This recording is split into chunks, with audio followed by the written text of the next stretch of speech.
Jovan, Buha! Buha! Yo,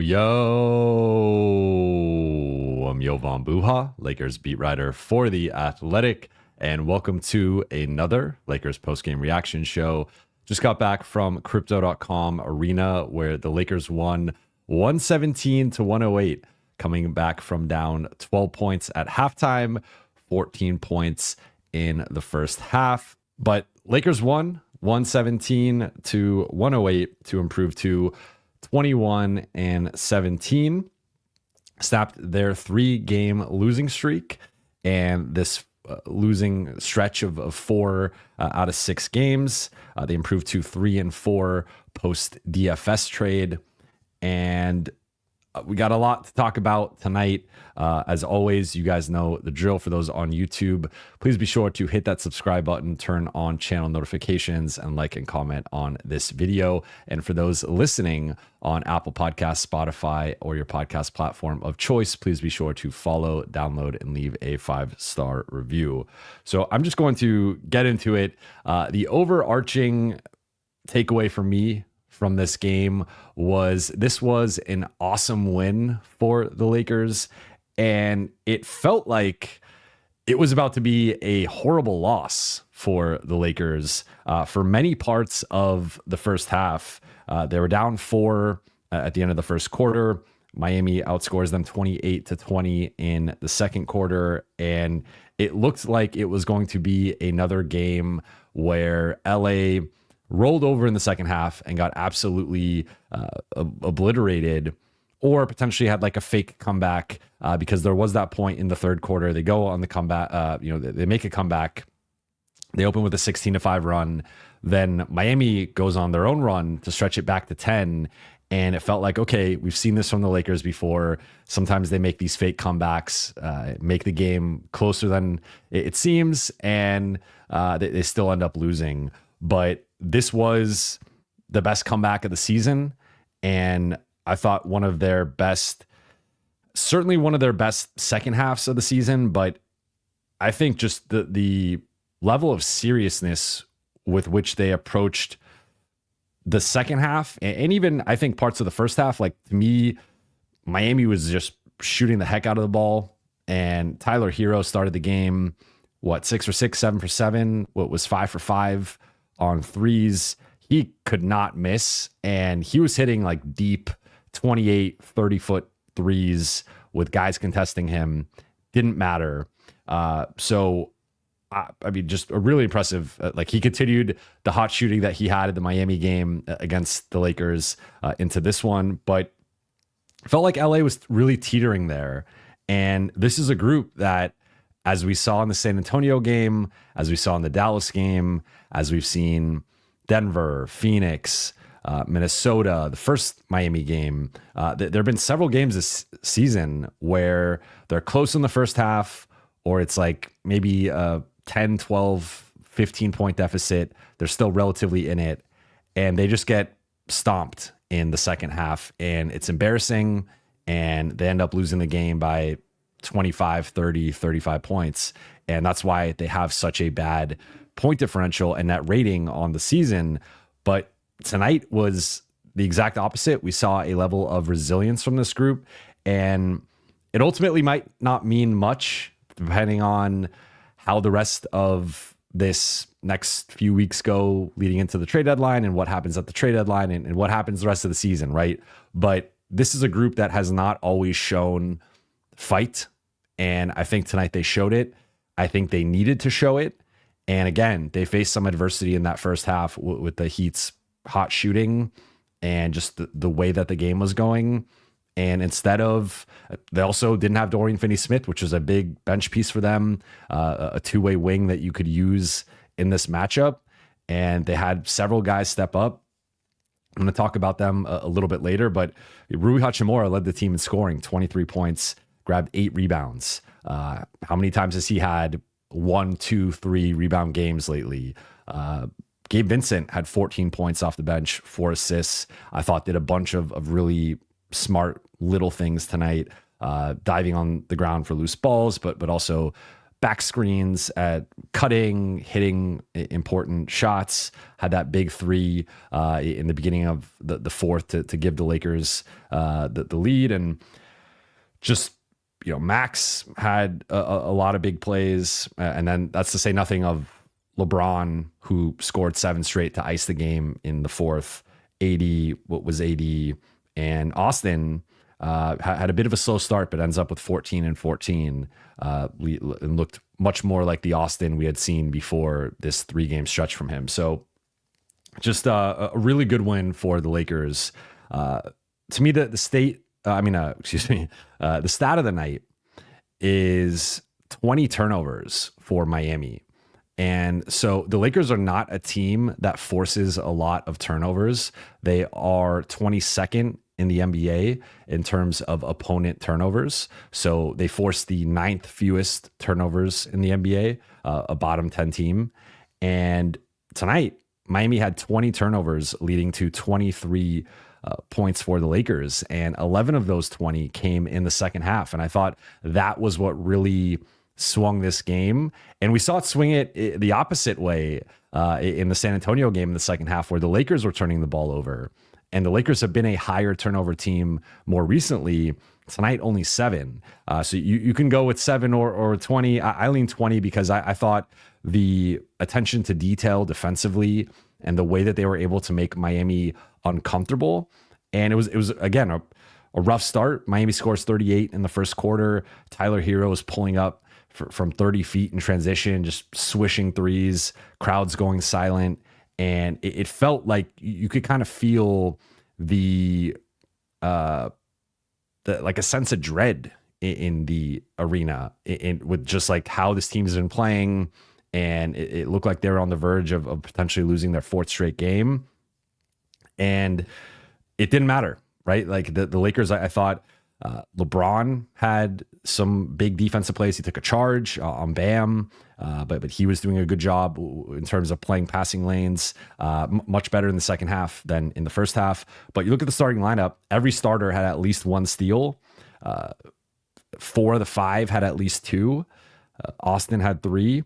And then off the bench, Gabe had 1. Jackson Hayes had 1. So the Lakers had 12 steals for a group that does not turn teams over. They are not disruptive in that way. They're more of a team defense than an individual defense. But I thought a lot of individuals made really smart plays tonight. So I think the Lakers defensive, and I think JJ Redick deserves credit for acknowledging that the switching scheme that he had gone back to was not working in terms of switching 1 through 5, as we saw in the Dallas loss and the San Antonio loss. And they went back to a more conventional drop coverage, playing up to touch, soft hedging, depending on who it was. And I thought the guards did a really good job of staying glued to their matchups off the ball, and then also on the ball, rear view contesting and forcing the Heat guards into turnovers or tough shots. And I mean, Miami still shot 53% overall. So they had a remarkable shooting performance for sure. 16 of 36 on threes. Tyler Hero, 12 of 18, 7 of 12, 34 points. Like he was awesome, but he also had 7 turnovers. And I thought when the Lakers made him put the ball on the floor and made, try to make him more of a passer and a playmaker, that's where you saw some of the limitations in his game. When he's shooting, he's basically unstoppable when he's shooting the ball like this. And JJ Redick actually compared him to Steph Curry after the game and said, not the totality, obviously, of who he is as a player, but sort of some shades of young Steph with the shooting and the range and just the way that he bends the defense. But I thought the Lakers did a really good job. Like there was a lot of times they forced the ball to swing around the arc into the corner, and then they did a good job trapping and applying pressure and forcing the Heat to either step out of bounds or throw a wild pass that was intercepted. So the Lakers just showed a level of rotating and seriousness defensively that we have not consistently seen from them, especially lately. And I thought it showed up and it was really reflected by the 20 turnovers from Miami. And then takeaway number 1 for me is going to be the Lakers are at a crossroad, and this season could go one of 2 ways. And I think this was a step in the right direction. Again, I don't want to say everything's fixed because there were some troubling things in the first half in terms of allowing dribble penetration. I thought the offense stagnated a bit. They really struggled against the Heat, like to throw in these 2-3 matchup zones. Sometimes they disguise it in different ways, like a 3-2 or a 1-3-1, a 2-2-1, whatever. They mix it up. And the Lakers really struggled at first against the zone, and they eventually figured it out. And that's what led to LeBron had 9 assists, Austin had 14, and they were just picking it apart to the point that Miami had to eventually go away from it. But there was so I just want to be clear that I'm not trying to say they've saved the season, they've righted the ship. Like, I think there's a lot more work to be done with this group. But at the same time, they had every excuse to give up. And we've seen it again, how you could point to 6, 7, 8 games this season where they've just rolled over in the second half. And the resilience that they showed and the fight that they showed and not letting go of the rope in the other way that they typically have. Like, I think that's the way they should be operating. That's the way they should be playing. That's the way they should be performing. But that hasn't been the case. So I just want to acknowledge that. And I thought there was a lot of interesting things said today that I want to quickly touch on. Like, JJ said basically that they had a team meeting this morning at shootaround, and he called out the group's leadership and said this group needs to be more vocal and they need to hold each other accountable. He said the coaching staff needs to do a better job, but the players on the floor also need to do a better job. And that it's not just being more vocal, it's leading by example. And there are various ways to be a leader. And it could be being a better teammate on the bench. It could be diving for loose balls. It could be crashing, making rotations, like all these little things that you need to do as a professional basketball player. Like, he just felt like that there was too much slippage and the group was not as connected and just on the same page as they should be. So he called it out, and the team, I thought, responded well early. Then they had a dip in the middle of the first half, and then they closed the first half a little bit better, and then obviously had a really good second half. But AD talked about the group kind of needing to hear that from JJ and needing to be called out by him. And oftentimes when there's like a team meeting or something of that sort, you will see a short-term benefit, and sometimes there's a long-term benefit, and we will see ultimately if there is a long-term benefit for this group. But the fact that those conversations happened this morning and ultimately were applied, like JJ said, and I don't know if I fully buy this, but he said at halftime, his message was just talk more and play harder. And that was his messaging to the group, that he didn't make any second half adjustments. I don't fully buy that, because I felt like the second half offense looked much better against the zone, and they had guys flashing to the middle, and it just felt like guys knew where they were supposed to be in a way that they didn't quite at the same level in the first half. And then defensively, maybe some of the playing harder was that simple, but it felt like outside of Tyler Hero that they had a really good game plan for everyone else. And with Tyler, it's just when a guy's shooting like that, there's not much you can do other than try and stop him from getting the ball. So I think that was important. We spoke with Max Christie at Shootaround. He had some interesting quotes about the team's connectivity, and I was going to say connectedness, but in saying that, like, sometimes defensively it doesn't feel like they're connected, and it's not on the coaching staff, it's on the players, and they need to talk more, they need to encourage each other more.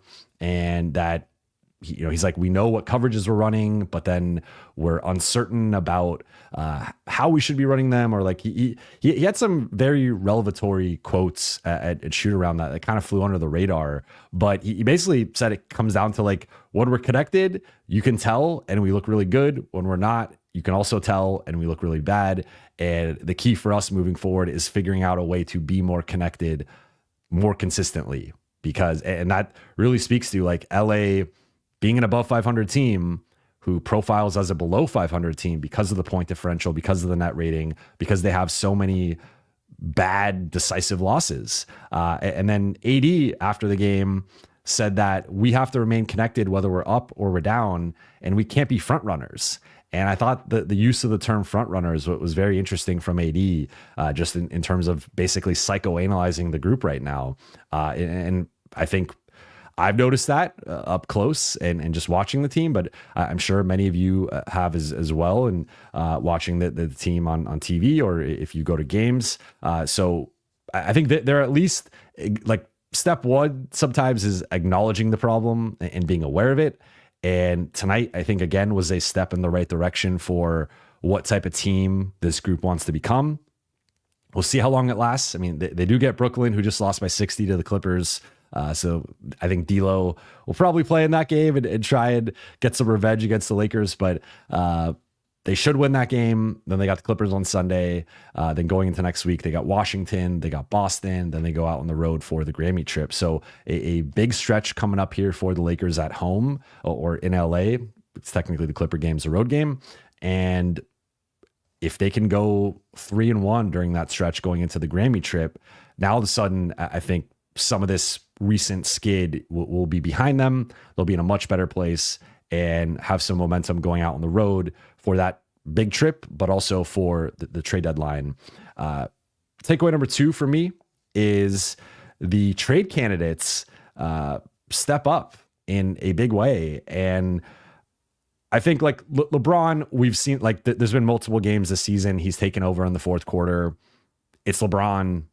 We expect that. Like, we don't take it for granted because we don't know how many more times we'll see it ultimately with him being 40 in year 22. But like LeBron taking over, being LeBron, I think it's par for the course. AD being AD again. I think what was a little too jump shot heavy tonight, but overall what was solid.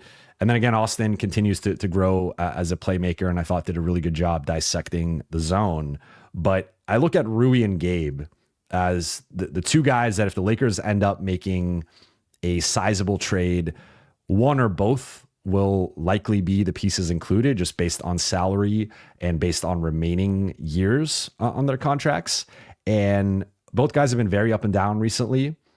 But tonight, Rui led the team in scoring. I thought he had a impressive and aggressive start to this game of attacking closeouts, being decisive, attacking the rim. He also had some nice assists. Well, technically only had one, but like some nice passing overall. The assist was that driving kick to LeBron for the 3 that cut the deficit to 1 early in the third quarter.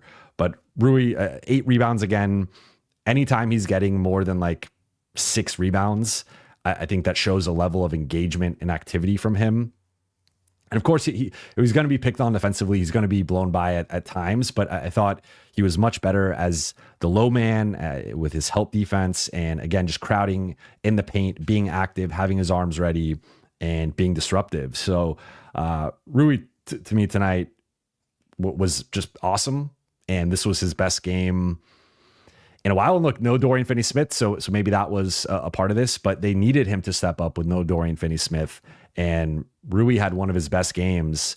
I mean, certainly his best game since the trade, but really might have been his best game in like almost a month. Would have to go back and really comb through the box scores and my notes and stuff. But off the top of my head, it's his best game in quite a while.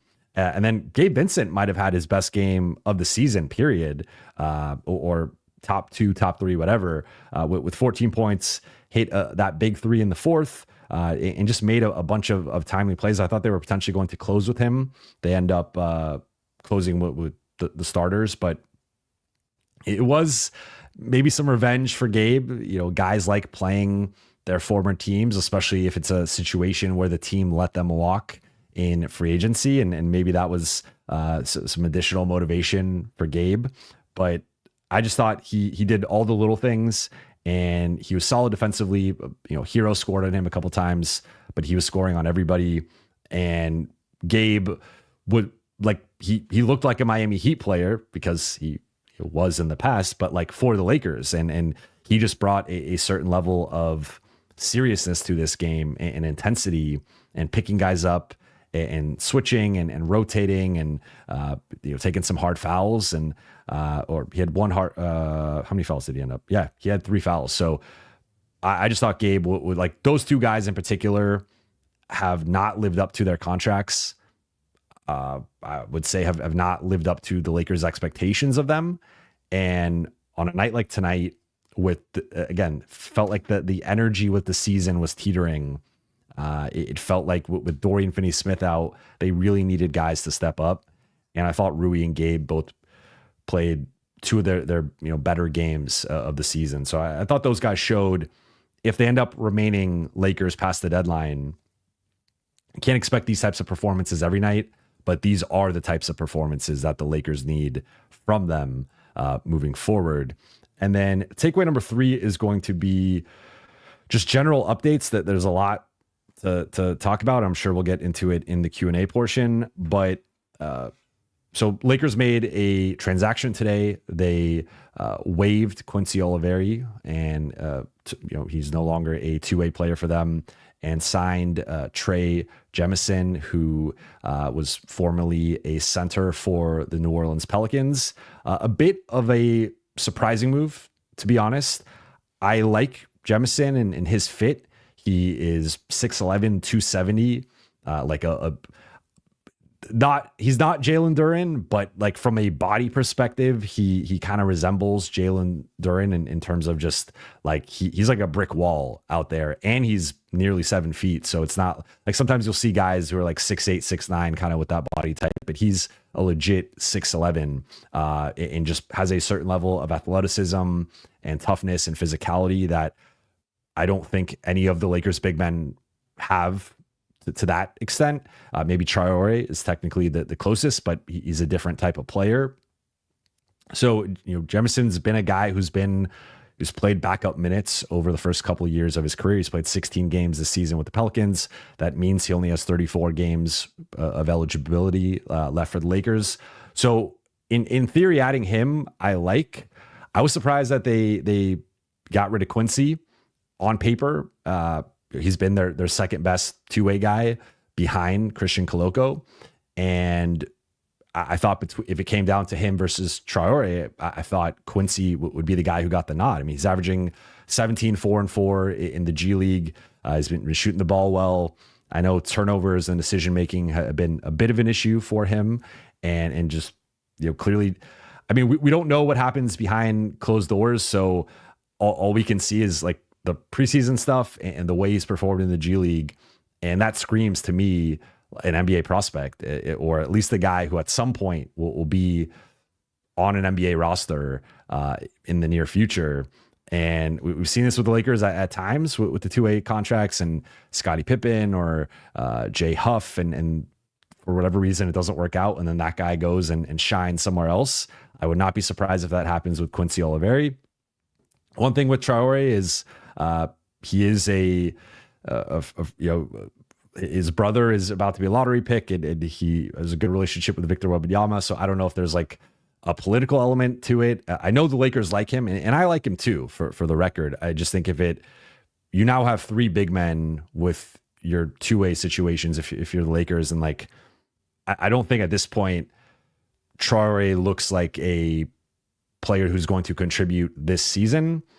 Maybe Jemison gets a shot at some point coming up, but I think the priority should be getting Coloco as many minutes and reps as possible. He's played 21 games, so he's got 29 remaining. But I was a bit surprised, to be honest, that they let Quincy go.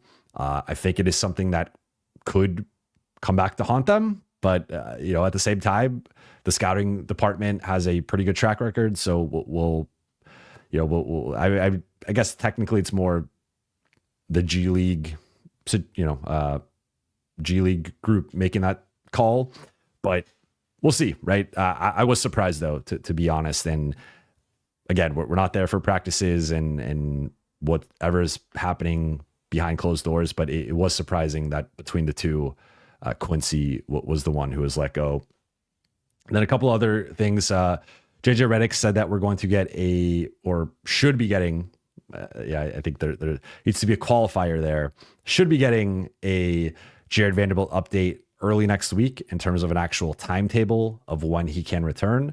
So that is positive news for the Lakers. And then last thing was Nick Richards got traded. The Suns sent 3 second-round picks and Josh Okogie for Nick Richards and a first round pick. So basically net 2 picks for the Charlotte Hornets. And I like the move. I do think Nick Richards' stats are a little bit misleading to his impact. I don't think he's quite like this double guy necessarily that like,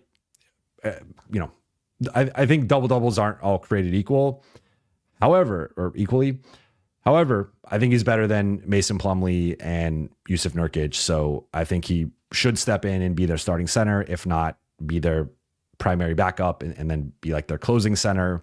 And I think it was a really shrewd move for the Suns. And that's another center target off the market now for the Lakers. So also sets like just a snapshot of where the market is currently at. Like technically they gave up 3 second-round picks for him, but they got 1 back. So it was a net of 2 second-round picks going out along with Okogie. So that kind of shows you, it seems like the like rotation level guys who are either fringe starters or like high level bench guys are kind of going for 2 to 3 second-round picks. We have yet to see a first-round pick move in any of these deals. So that's just something to kind of keep track of as the Lakers are attached to certain guys. It's like they have 2 second-round picks to move, they have 2 first-round picks, and they have upwards of 3 pick swaps that, depending on how many of those first they use. So just something to kind of monitor, another data point in terms of a price for a player. It's always about kind of evaluating where the prices are and then seeing what's realistic for the Lakers. But with all that said, let's get into the Q&A. I quickly want to shout out Ethan, and I believe on here he is eNarks. That is his social handle, but he got me a mic plate today. I don't know if you guys can, I don't want to mess up the autofocus, but a mic plate for my microphone, and did not get a chance to put it on yet, but I will be putting it on, and very excited about that. Very thoughtful gift, and I really appreciate it. But let's get into the Q&A. I see we have some super chats.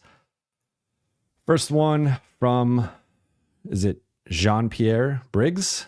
Hey, Jovan, what have you heard regarding a follow-up move after the Quincy and Trey news? Is there something else in the works? Nothing in the works to my knowledge. I think one potential thing that could happen at some point that I've already talked about is if the Lakers clear a roster spot, I think there will be interest on their end in terms of potentially converting Christian Koloko. And I think it's contingent on a couple things, like what is the move that they make? Are they bringing in another big, or are they potentially getting a wing or a guard? And then they still kind of have that big need. And then it's like, okay, let's make Koloko a roster player and get rid of the restrictions on him in terms of games played. So I could see that being one potential outcome around the deadline, depending on what move the Lakers make and if they clear a roster spot. Otherwise, I think they viewed it more as adding Trey and the way he fits and him addressing a need for physicality and toughness that they don't quite have at the other center spots or backup center spots. But again, felt like from a positional standpoint, Traore would be the guy to cut, especially because I think now he's third in the pecking order in the two-way contracts. Whereas Quincy, theoretically, if they trade Gabe, there could be a need for Quincy. It would kind of be between him and Bronny and JHS, depending on if they potentially move JHS as well. And at that point, I like Quincy the most of those three in terms of like backup point guard role. And so there's always, like with these situations, there's always a chance that they he could be brought back at some point, but I would not be surprised if someone scoops him up. And I think one name to potentially watch for is the Warriors. I think that would make a lot of sense, especially with his relationship with Steph and him signing to his shoe brand. So We'll see, but it's certainly something to monitor in terms of how Quincy continues to develop, because that would be, if he becomes the next Scottie Pippen Jr. in terms of being a quality backup point guard, like that's an L for the Lakers. BG, thank you for the super chat. AR 14 assists, 1 turnover. Also, shout out to that little girl sitting courtside. Much needed win. Yes, she had an awesome moment. Well, first, the clip was awesome. It was really cute. And it's just great to see when a fan, especially if it's a young fan, reacts that way to seeing their favorite player. And then for LeBron said he was sent that message by a close friend at halftime, and he checked his phone, and then he made sure to go up to her after the game, and then they had that moment, and that was just awesome. Like that's always the best. Like, I talked about the Wemby, Chris Paul giving their jerseys to JJ Redick's kids, and different context there, of course, personal relationship and going through hardship, but still, like anytime you have those moments between athletes and kids and just bringing a smile to their face, like that is something that they will never forget. So that was really cool. And yes, Austin was great tonight as a playmaker. For you laid it out: 14 assists, 1 turnover. I thought felt like he got to the free throw line more than twice, but maybe there was a couple of and ones, so that's why. But yeah, I mean, and again, 3 steals. I thought was active defensively. Like there was some times early where they picked on him a bit, and they were trying to, I think, later in the game, kind of go with Alec Burks at him.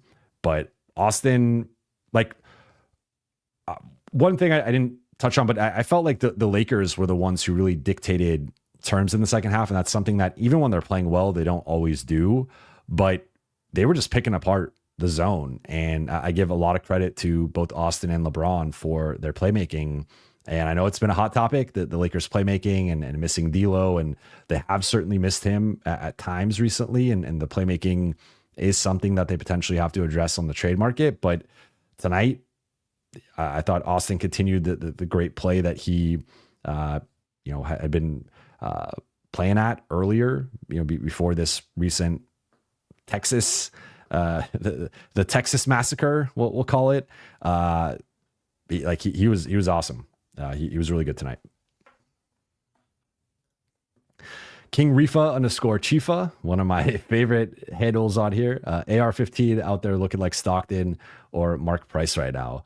Seriously. And look, I know like there will be future games where he struggles against teams that have good ball pressure or athleticism, and the pitchforks will come out. But JJ's talked about, like, you got to live with some of the bad that comes with Austin. And tonight there's very little bad, but there will be more in the future. But he was awesome tonight. And I think just continues to grow as a playmaker. Ali, any recent Lakers trade news that you can share? There's not been much. I will say that in conversations with people tonight and just recent conversations, I think people are starting to temper their expectations as to what the Lakers are actually going to do. And I think that there's some skepticism as to them potentially using the first round pick, and that in part being both the market in terms of who's available and what the prices are, but also just in general looking at teams aren't like, I'm interested to see how many first round picks are actually moved at this upcoming trade deadline, and the way that teams are valuing first round picks. Like, it feels like in previous years, a Schroeder, a Dorian Finney-Smith, a Nick Richards, those guys might've gone for like protected firsts. And now it's been like, let's just throw as many seconds as we can to go get the guy, but we really don't want to give up a first round pick. So I would say there's been some skepticism as to LA potentially using the picks, and some doubt as to how big of a move they're actually going to make. And it probably being something along the lines of getting a backup center for a second round pick or two, and just getting whoever's the best backup they can get. And maybe that being the move, or trying to see, is there a playmaker we can get for a couple seconds But as far as using the picks, in my conversations, there's been a lot of skepticism. So we'll see. I mean, that was also coming off of them losing 3 games, and it felt like things were dire at that time. So I will continue to talk to people and gather intel and report on it as I hear more stuff. But right now, I think the operating assumption is that the Lakers are going to be more conservative in terms of using those first round picks. I know that's not what fans want to hear. I disagree with the strategy, but I am just a messenger, not the decision maker. Shabugan, am I the only one who thinks that we're a month away from a Pelinka press conference saying trading is hard? We tried, but we couldn't do it. Well, I kind of just touched on that. So you're not the only one. I am alongside you. I still think the Lakers are more likely to make a move than not. But again, I think it's more likely to be, if I had to make a prediction right now, I would lean toward them making a smaller move, which to me would be determined by them not using a first round pick. And so I still think there could be a version of that quote said at a press conference. It would be slightly different in that trading is hard. We tried to make a bigger trade, but we weren't able to. And we ended up, but we're happy that we got Jonas Valanciunas or Nikola Vucevic or Bruce Brown or Lonzo Ball or whoever, whatever player ends up going for 2 seconds. So that, but I am in line with that to an extent. Michael D, Afro Gabe plus Headband Reaves equals all-star backcourt. Yeah, they kind of got a 70s vibe going between those two, like a Starsky and Hutch vibe. Yeah, I'm digging the looks for both of them. If the Lakers keep winning, I think that they kind of got to roll with it, right? That's how that works. And then Shabugan again. We don't generally grant these excuses to pros, but is there a chance this team is just rattled by the fires? If I had to evacuate or my house burned down, I probably wouldn't want to go to work. That's what I tried to convey. And I know a lot of fans don't want to hear it. And I think that the thing that made it a little bit more complicated was the Rams response. And one thing that I did note and wanted to just put a little bit of a distinction there, like the Rams are playing a playoff game and their season was on the line. If they lose that game, the Lakers were not playing a playoff game. Their season was not on the line. Now, I think in general, there's a lack of urgency that is concerning and a lack of seriousness that is concerning with this group. And that was just exacerbated by the whole situation. And I think there was a combination of them being distracted and rusty by not playing for 6 days, but also just a lot of the bad habits that they continually have of rolling over, giving up monster runs, and just being unseriousness for long stretches. So that to me was the Spurs game.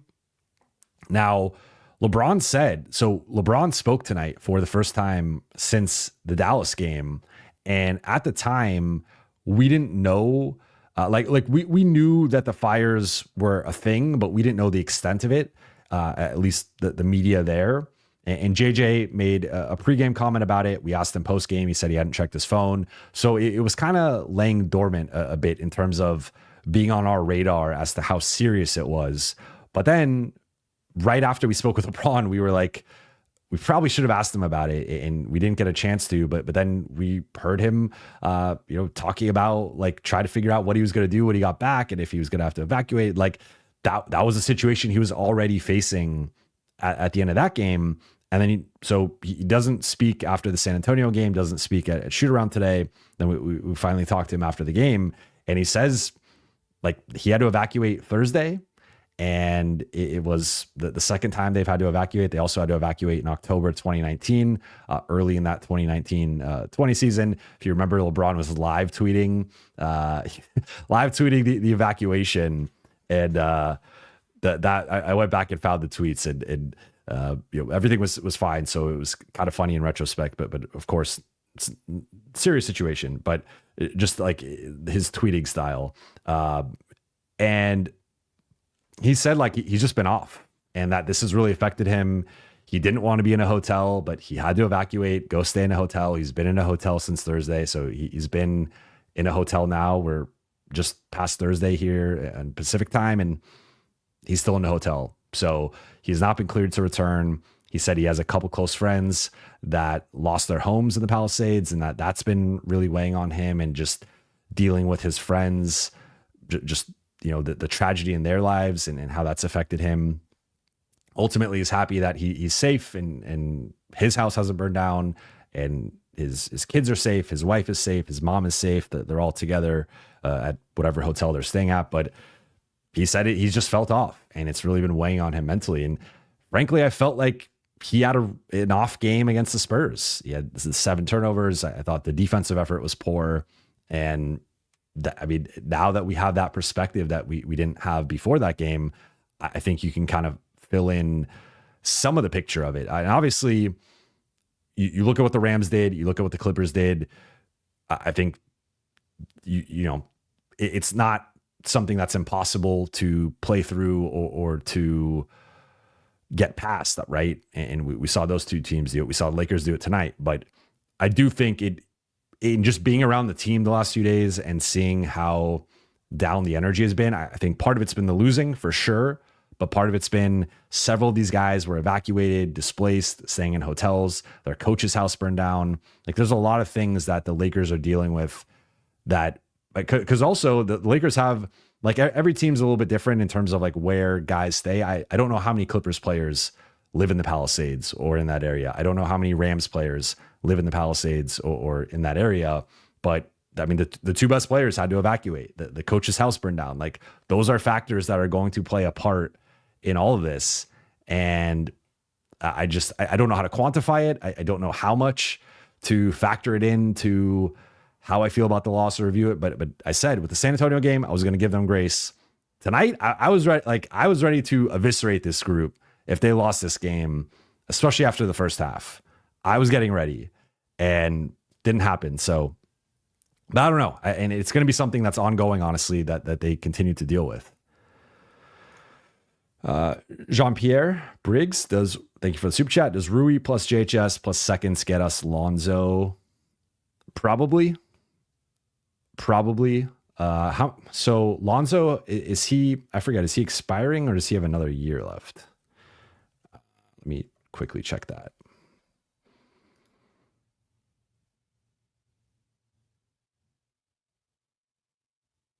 So yeah, he is expired. Yeah. This was his player option year. So I just want to double check. He's making 21.4.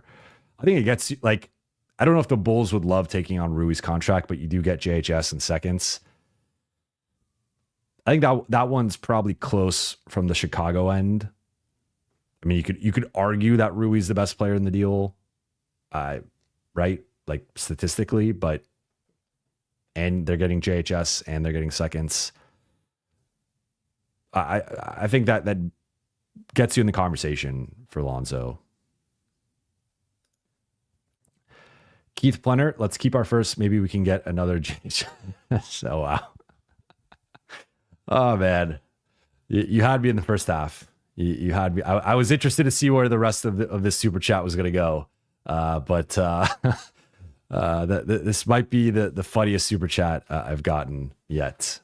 Yeah, I mean, this is where, and this is going to be a podcast I do soon. And I'm also working on this story and going to write it at The Athletic. But like, the Lakers really have to I've said this several times throughout the season. They got to pick a direction and they got to commit to it. Dorian Finney-Smith was a good trade. I think you can make a case he was the best player to be traded up to this point in the season. Or again, at least in the conversation, you can make that case. Most impactful, like, playoff winning type player traded up to this point. Dennis Schroeder's really struggled in Golden State. People, I don't know if you guys saw that there was a Golden State blog that was like, Dennis Schroeder secretly tried to tank the Warriors season because he's a former Laker. So that's the state of where Schroeder is right now with Golden State. Then, you like, DFS is better than Thomas Bryant. D'Lo's numbers, some numbers are better, some numbers are worse. I would argue that DFS is more of a winning player, more of a playoff player. And then Nick Richards versus DFS. I trust DFS more as a proven veteran on teams that have won playoff series, advanced multiple rounds. Like I just trust him and his style of basketball more than Nick Richards. So I think he's the best player. Personally, I think he's the best player to have moved so far. And that's nice. And the Lakers didn't have to give up a first. But I think that's a bit of a, I don't know if I'd say half measure, but like a 3/4 measure. And I still think they need to make another move, if not two. And ideally, one of those moves includes a pick, because it seems like for this market, you like, if you look at the guys who have moved for 2 or 3 seconds, then you think about the caliber of player that would have would be moving for a first. I do think you can get yourself into a different tier of player if you're willing to put a first on the table, and it just comes down to if they're willing to do that or not. But if they don't, maybe they could draft pass on Cam Whitmore and Jaime Jaquez and Brandon Pajemski. Exactly. I agree with Dark Galaxy here. So Nick Richards is going to be a starter for the Suns when in reality he is a backup. I think he's a above average to good backup center. And for the Suns, he's going to be their best center. I think there's levels to this, and I don't think he's quite as good as some people have made him out to be. However, I think it was a good move for the Suns. I think it was a good value, and I think he'll play well there, and especially for how bad their center group is, I think it makes sense. Colton, does how well Rui played tonight make DFS less likely to start? Honestly, probably. Now, DFS, I didn't even mention in the update section, should have mentioned it. DFS missed the game because of the birth of his son. So congrats to him. That is an awesome reason to miss a game. It's probably the best. It's the best reason to miss a game, right? But with how Rui played, I think it buys him some more time in the starting lineup, to be honest. Mixelflex, let's be honest, who are we afraid of in the playoffs besides Denver? I'd be afraid of OKC if I'm the Lakers. I think they're the best team in the West and arguably at minimum top 3 team in the league, but to me top 2. So I would say OKC. And I think they're different. They're a different team than I think, assuming they get Chet back, which they're projected to get Chet back, Chet and Hartenstein, Shea's playing at a higher level. He might be the MVP frontrunner. Alex Caruso fit like a glove. Lou Dort, Jalen Williams continues to be better. I just think like their top 7 it might be one healthy, the best top 7 in the league. So they're right there. But outside of OKC and Denver just constantly having the Lakers number, I would throw a healthy Dallas in there I think they're really deep, as the Lakers saw in Dallas. Otherwise, I think any other team, Lakers match up well with Memphis.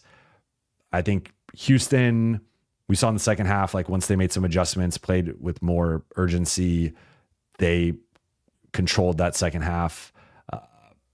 So the rest of the like Minnesota, Sacramento, Clippers, Golden State, I think they could beat all those teams. So to me, it would be OKC, Denver, and Dallas as the 3 teams I think would give the Lakers legitimate problems.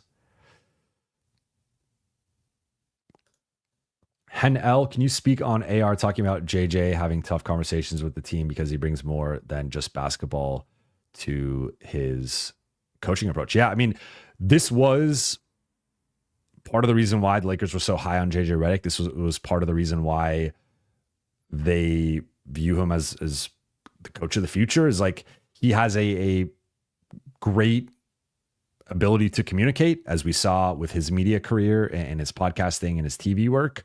But I think he also has a high level of empathy and emotional intelligence. And that combination, I think, allows him to relate to the players in a different way. Also being like, he's talked about this recently, being a so shortly removed from playing gives him a different perspective, where there are coaches who are in their 50s or 60s who are former players, but they were playing 20 plus years ago and it was a totally different game, like from a schematic standpoint, but also from like how many coaches and trainers and how the locker room operates and how even little stuff like how the travel schedule operates and like how much they practice and like what they do. And like JJ is just retired in 2021. So he's, I mean, now it's been 4 years technically, but at the time he was hired, it had been 3 years since he played in the NBA. So I guess it's been 3.5 now. And he has interviewed these guys on his podcast. It has like he's interviewed Austin. He had a good relationship with D'Lo, before he was traded. Obviously, LeBron had a podcast, Mind the Game, and played with Jackson Hayes. And like, I don't know if he played with Christian Wood or not, but Cam Reddish is a Duke guy. So like he had different relationships with this group, across multiple, multiple paths. And I think that combined with the ability to like, look, tonight, he was so pissed off in the first half. Like every time out, he was like stomping to the free throw line and fuming. And you could just see it all over his face, how upset he was with some of the mistakes that they were making and how the game was going. And so he's got that edge to him. But on top of that, he's really good at communicating and also understanding. I think he's one of those guys who knows how to push the buttons of certain guys of this is a guy I have to be hard on. This is a guy I have to be softer on. And this is a guy that I need to compliment. This is a guy that maybe, calling him out in a film session is going to get the best out of him. So I just think he has a really good read on that, just the pulse of the team in that sense. It is not always translated, obviously, through various and anytime a team is losing, like there's going to be inevitably some of that tension. But I think clearly the team meeting that they had resonated, and it got them to play with a certain resilience and fight that they have not consistently played with for most of this season. So I think, again, it's a step in the right direction. We'll see ultimately if it can lead to a turnaround, if it can lead to consistency. I'm not going to make any proclamations until another couple weeks at least and seeing where this group's at. But for now, I think that they at least stopped the losing streak. And I think JJ's conversations with these guys this morning was a big part of it. Jean-Pierre, Jovan, how do you like the two big lineup? I like that JJ tried it. So I don't know if you guys see, I don't think I've publicly questioned a lineup of JJ's, at least in tweet form, until that lineup in the second quarter where he went Jackson, LeBron, Dalton, Gabe, and I guess it was to end the first quarter. Jackson, LeBron, Dalton, Gabe, and Shake Milton. So Cam Reddish was a DNP CD tonight. Cam Reddish got benched for how bad the San Antonio game was. Clearly, JJ listened to the latest episode of Buha's Block, and I said Cam and Jackson should not be playing. He benched one of them, not both, and he stopped the switching. So at least he's willing to admit some mistakes and make adjustments. But that lineup was insane to me, and I just did not like. I don't think Jackson, Gabe, and Shake should play together as a trio. Like Gabe ended up having a good game, but based on his recent play, it just was a concerning group, and the group did not perform well. Shake Milton was a -8 in his 6 minutes, and that group continued into the second quarter.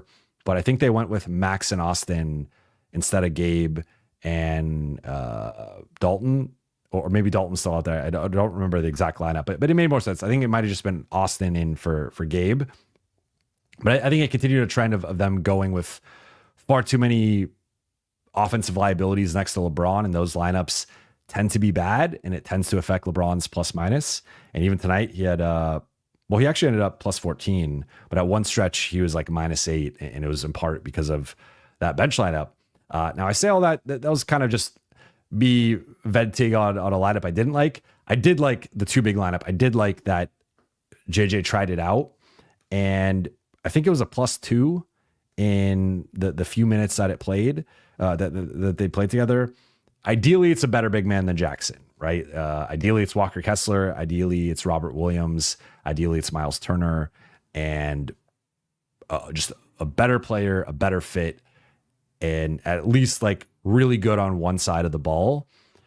Jackson is neither. I will say, I think he had a better game tonight. This was probably his best game back, or since he came back from injury. The 4 points were basically wide open dunks. He did have a nice lob from LeBron, and then he had a transition. I think it was Austin who pivoted and pitched the ball back to him for a dunk.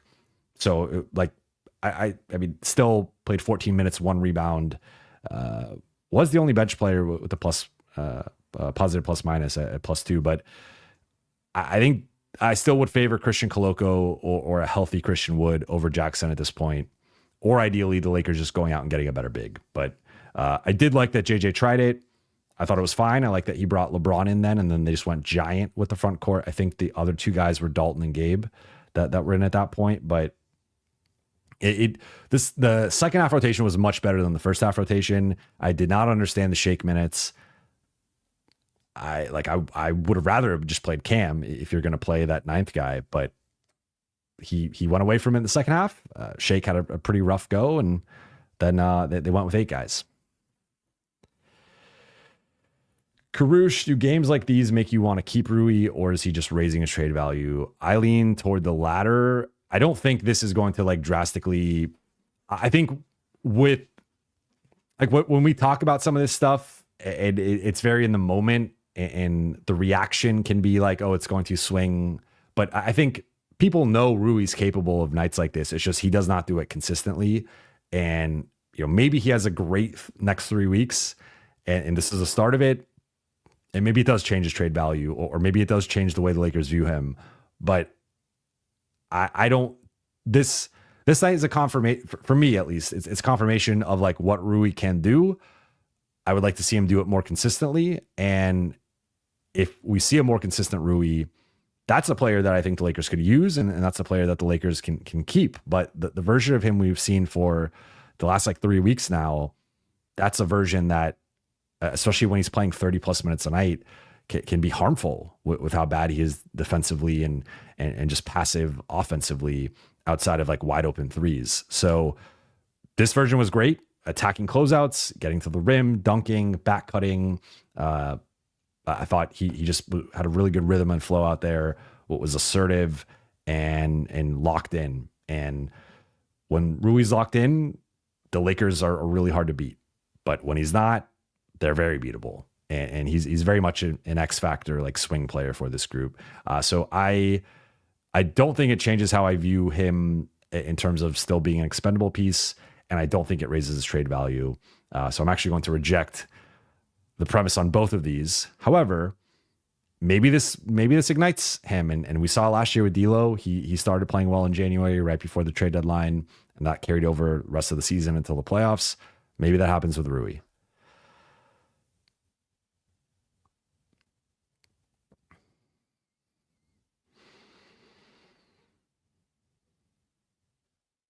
Fang Charlie, I think it would be good if Rui actually kept starting and DFS coming in for LeBron. See, I view it the opposite way, where I like, in some ways I see a parallel with 2020 in terms of KCP and Danny Green. And then, there's the part where Avery was in there too, and of course Caruso, but like having the 2 guys you could just throw on whatever the 2 best perimeter scorers are, and that being Max and DFS versus Max and Rui, or Max and Austin, because then that second spot is open, and it becomes like, is it more of a bigger forward? We'll put Rui on him. Is it more of a guard? We'll put Austin on him. Whoever's that number 2 option, Max is taking the number 1 guy. I think now it's, if you start DFS, if it's a forward, you put DFS on them. If it's a guard, you put Max on them. And then obviously the secondary guys, Austin and LeBron, and then AD guards the center. But then I think you could bring in Rui for LeBron, and all of a sudden then you play a shift there of Rui DFS and AD and get Rui going a bit. And you could do the inverse, obviously, which is what you're saying. But I think in terms of setting the tone and starting both halves with a certain level of defense and seriousness, that's why ultimately I lean DFS. Lion King, what's the locker room vibe like at the moment? It was really good tonight. In general, it's not been good, but that's partly been because of the fires and the losing. Guys have tended to clear out very quickly, but tonight was more joking around. You had LeBron and AD are always funny with the post-game stuff, but you had guys talking to the side in positive ways, and it felt like it was kind of a breakthrough win for this group, to be honest. Now, again, I don't want to overreact or say that they're going to turn the season around in a way that they just haven't been able to yet up to this point, but the vibes were really good. The vibes were very good. Lloyd Ave, Dallas pick and roll would not be good for us. I agree. Gonna wrap in about 5 to 10 minutes, and I actually mean it this time because I'm doing Jason Timp's show tomorrow morning, so I want to make sure I have some as well rested as is possible on a game night. Game nights I barely sleep. Pieter K, Jovan, what's your thoughts on the Clippers win tonight? I think it speaks more to Brooklyn than the Clippers, to be honest, and just like the state of Brooklyn and how they're trying to tank. But anytime you beat a team by, I think it ended up being 58, like that's I mean, kudos to them, and they are playing well, and it's going to be a tough game on Sunday. BC, statistically speaking, this team isn't better than the 2024 Lakers. You are correct. They do have a better record up to this point, but they, from a net rating point differential perspective, they are worse.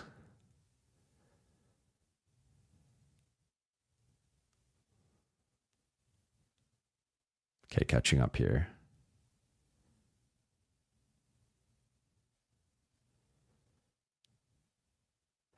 Justine Severo, do you think D'Lo will have a tribute video? I do.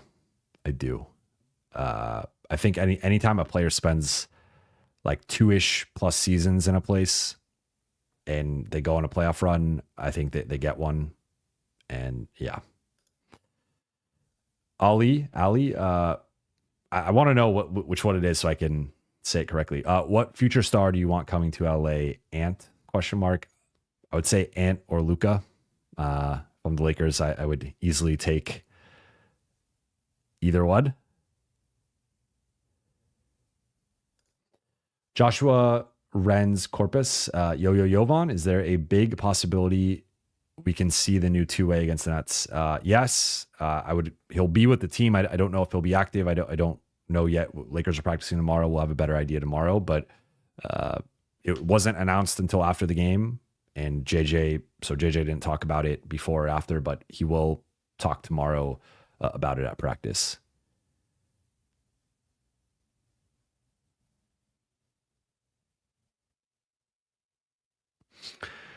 Hen L, do you ever get tired of answering all the trade questions? Yes and no. I get tired of sometimes answering. It's more answering the same questions within a stream, but obviously at the same time, I know people aren't. Sometimes people are coming in later and they're not quite sure what has already been asked or discussed. I am partly, on the one hand, it's good for business, right? It's more eyeballs, more attention, more conversation. At the same time, I'm a big X's and O's analytics guy. I like digging into the basketball stuff. So that's ultimately the stuff I prefer to talk about and view trading as a vehicle to get to that, right? So to build a certain team, to then talk about how the team's performing, how they're playing. So part of me is ready for trade season to be over and just know what the Lakers have done, what the group looks like, and then move forward with that. But at the same time, I get like there's a lot of fan interest, there's a lot of conversation, and there's, it is fun to talk about the trading side of it. So like I play on the trade machine like everybody else. I certainly get it.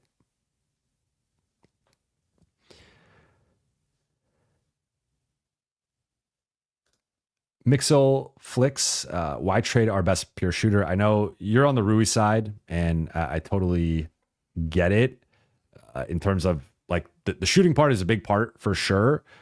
I just think the level of like, and this is also where I think the DFS Rui thing kind of comes in of just like, I think if you have Rui as more of like an 18 to 22 to 24 minute a night guy, and then the nights he has it going offensively and is more engaged, you play him a bit more. I like that role for him.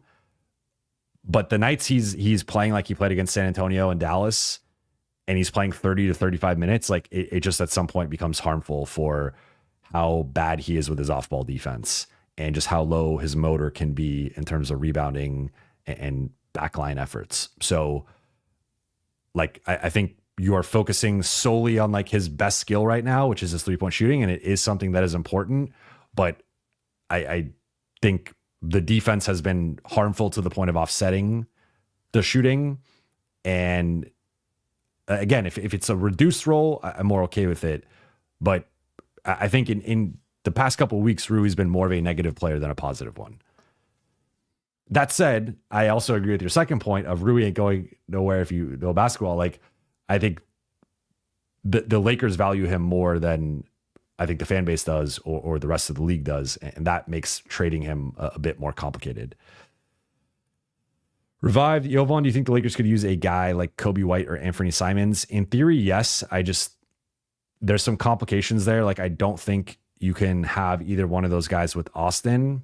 I think that makes the backcourt too bad defensively and, similar to D'Lo.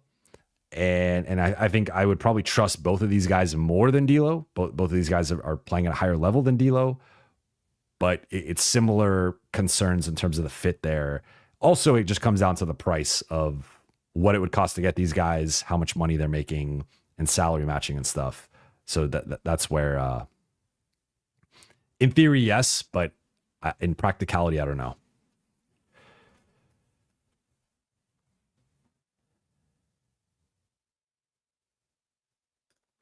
Jay, note, Jovan, we saw the clip of Vando practicing. Have you gotten to see him practicing live? If so, how healthy does he look to you? We have not seen him scrimmage yet, just going through the dribbling and shooting drills.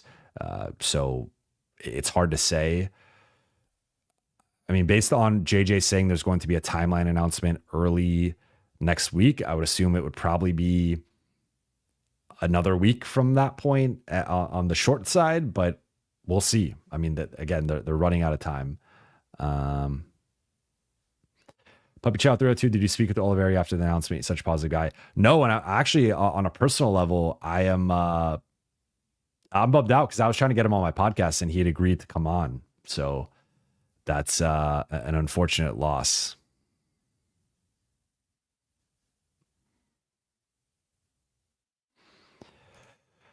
Ridiculous thoughts on Crangis's tweet. Current form, LA coaching is much worse than Ham was. I personally disagree. It really ruffled some feathers on social media, though.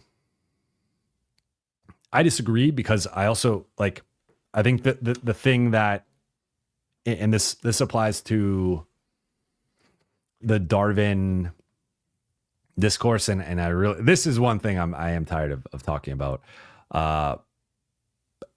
Part of being a good coach or just being a coach is maintaining buy-in. And Darvin lost buy-in at this point of last season. I had already reported on Darvin losing the locker room, players being upset with communication, with role changes, having issues with schematics, having issues with lineups and the rotation. And that has not come out on JJ. And yes, it is the first year. Darvin was in his second year, but I mean, I think that's a big part of coaching, that you got to want the guys got to want to play for you. And there have been a couple points with JJ, especially that Miami game, where it looked a little shaky in terms of the buy-in and the message getting across. But in general, players have spoken very highly of JJ in a way that they never quite spoke outside of the very beginning of Darvin. Again, go back last year, check the post game. there was very rarely compliments of Darvin and his coaching or conversations he had or adjustments or whatever. It just was not like, I think it's now if we're talking like, so to me, that's like, it's almost like a requirement is like getting buy-in from your players. That's like arguably the most important part of coaching is like being a good, and I don't want to say being a good leader because that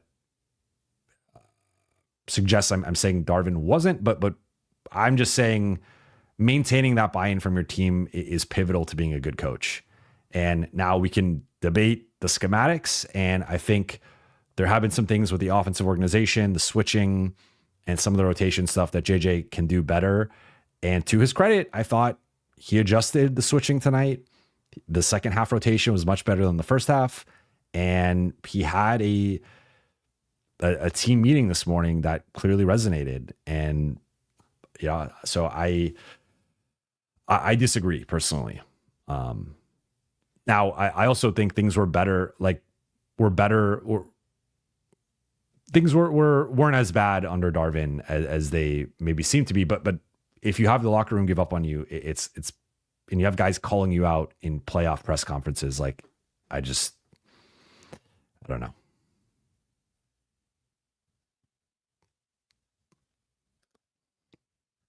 Hako, thoughts on DK's current confidence level? It's a work in progress. And I thought like, it felt like Dalton had his arrival in his coming out party during that stretch in November, but then he shoots 19% on threes in December. And even tonight, went 0 for 4 on threes. He had Khalil Ware is a monster, by the way, like as an aside. And that was a guy who the Lakers had some interest in if he had been available. But he had the one play, I bring him up because the ball gets swung to Dalton and Ware closes out.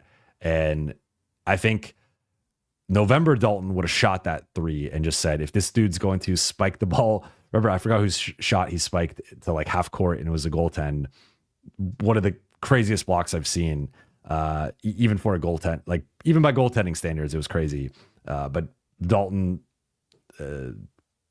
doesn't shoot, puts the ball on the ground. And then I forgot who ends up taking a corner three, or I think it might've been like, I don't remember, but that was a play that to me, it was kind of emblematic of where he's at right now of, again, I think the November Dalton takes that shot, just lets it fly. If it gets blocked, it gets blocked.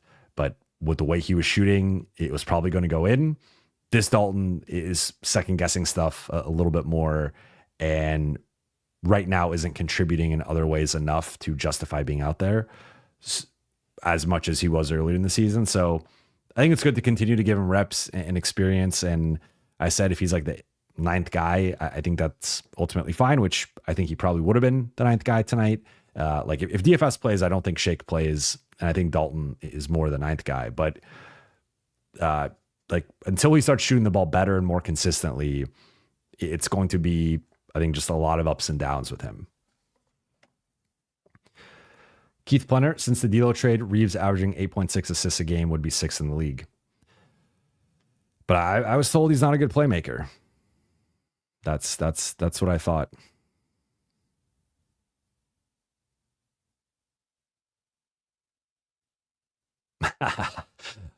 Mr. Betzada, was the jerseys. Yeah, they did not wear the jerseys.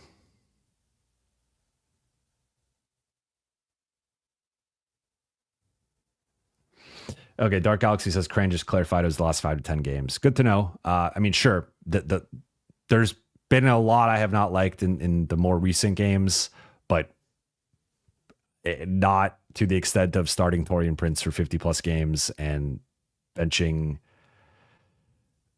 3 of your third, fourth, and fifth highest paid players. Bloodhound, this is another thing. JJ takes accountability. I thought Austin took account. Like that was another thing with Austin that I think is the right approach for a role player to have. Austin said today at shootaround, I've been playing shitty. I've not been good on both sides of the ball. I need to be better. And there are a lot of role players who will not say stuff like that, who will not take accountability like that. And I think that's what makes Austin who he is his ability to recognize that stuff. Puppy Chow 302, Jovan, can you get Dalton on your podcast? I've inquired. I think I would like to at some point. I don't know if it's going to be soon.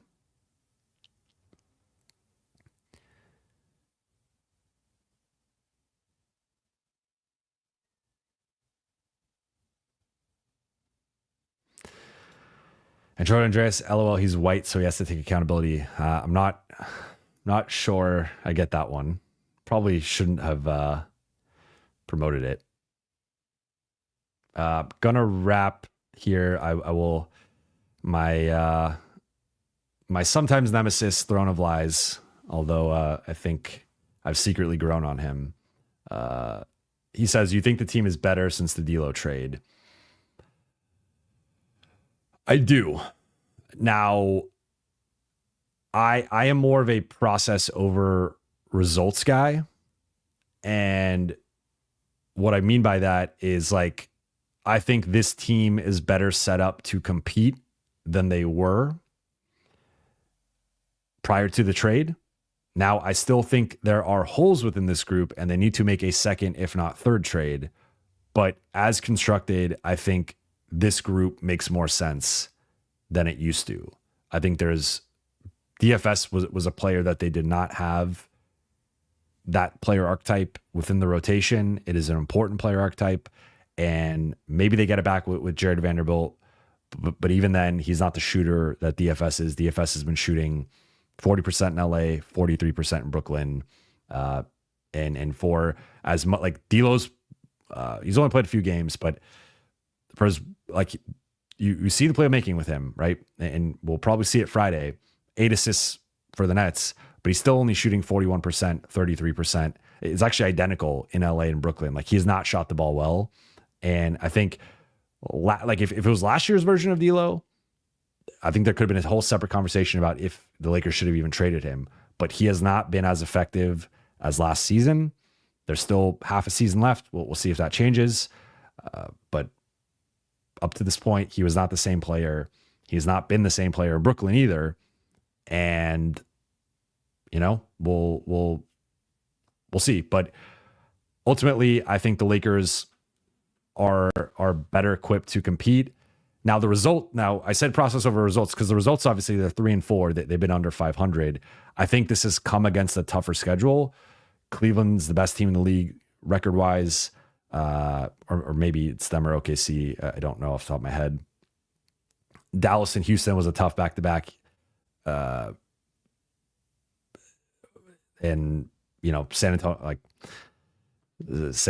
that one I can't explain, although they had the fires and stuff, whatever. But point being, like, I think that the schedule's been a little bit harder since the trade, so I attribute some of it to that. I also attribute it to, they have missed D'Lo's playmaking, but I think they're figuring out how to get by without it, and potentially they make a trade to address it. So where I'm at, I think they're better set up now than they were before, despite the 3-4 record.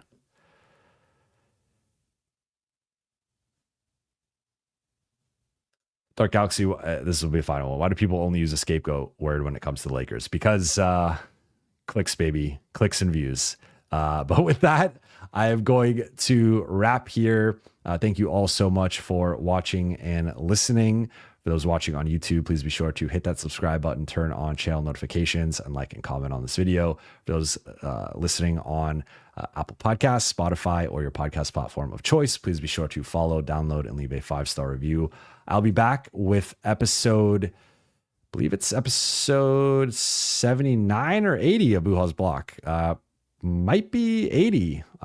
We've gone 79, 80 episodes in. I don't even know off the top of my head, but I will have Kobe Price on, the Southern California News Group, Lakers beat writer, and he was last on the show about 2.5 months ago. So we are overdue for a catch up, and he is someone who's also on the road, also in the locker room.